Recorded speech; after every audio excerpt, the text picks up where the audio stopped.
kidding, wrong intro. Lucy celebrates an anniversary and what elephants can tell us about cancer suppression. This is Science Wrap.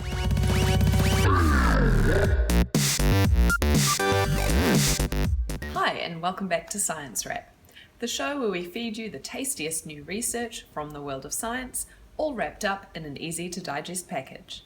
My name's Miriam, PhD and science lover. This week, a very special lady named Lucy celebrated her 41st anniversary. Lucy, or AL288-1 as she is also known, is a 3.2 million year old hominin fossil. She was found by Maurice Taib and Donald Johanson in the Afar region of Africa and belongs to a species known as Australopithecus afarensis. Lucy is special because she's one of the first near-complete skeletons found, and therefore completely changed our understanding of how modern humans evolved. She had many ape-like features like a flat nose, a strong jaw, small brain case, and long arms, which meant she lived in trees some of the time. An important feature, however, was the shape of her pelvis, which meant her legs bent inwards to support standing weight. Another was the attachment of her spine to her skull through a hole called the foramen magnum. In apes, the hole is at the back of the skull, which means the spine extends horizontally. In modern humans, and in Lucy, the hole is more towards the middle of the skull, which means the spine extends vertically. All of these features point to just one thing, and that's walking upright, one of the key things that makes a human a human. It's so crucial, in fact, that Lucy cemented the idea that bipedalism came before any of the other features that make us human, like tool use, for example. The Australopithecus species that Lucy belonged to was one of the longest-lived early human species. They would go on to be replaced by other species living at that time, and later the Paranthropus and Homo genera. That's the one we belong to.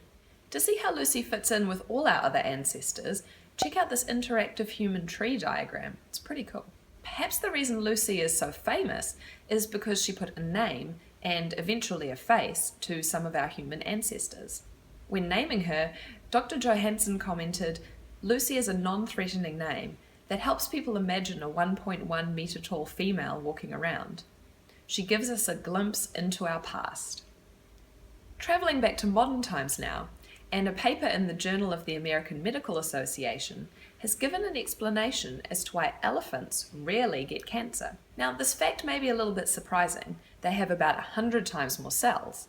So, based on just pure probability, you'd think there'd be more of a chance of them getting cancer in some of those cells. But actually, what scientists see is that cancer rates don't increase with body size. So, what's the deal with elephants then? Turns out they have about 38 modified extra copies, or alleles, of a particular gene called TP53. TP53 controls apoptosis, or programmed cell death. When damaged DNA in elephant cells is detected, TP53 springs into action to kill these cells before they potentially become cancerous. In other words, TP53 is suppressing potential cancer. If these findings could be replicated again, and in other species, it could provide an evolutionary approach to suppressing cancer in humans. On that note, that's a wrap on some of the science news from this week. Thanks very much for watching. From next week onwards, I'll be starting my summer series, which means you guys will be getting even more sciencey goodness. But for now, don't forget to subscribe to stay up to date.